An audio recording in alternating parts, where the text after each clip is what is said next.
All right, we're going in series, I guess, because I don't know how to splice videos together.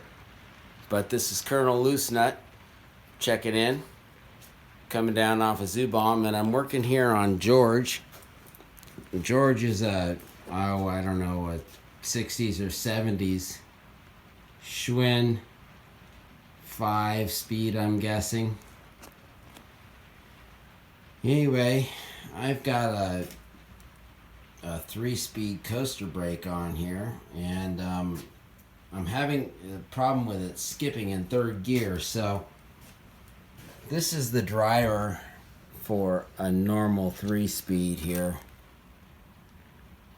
but the driver for a 3-speed coaster brake is a little more complicated. It's this little deal with this little deal and this little thing over the top of it.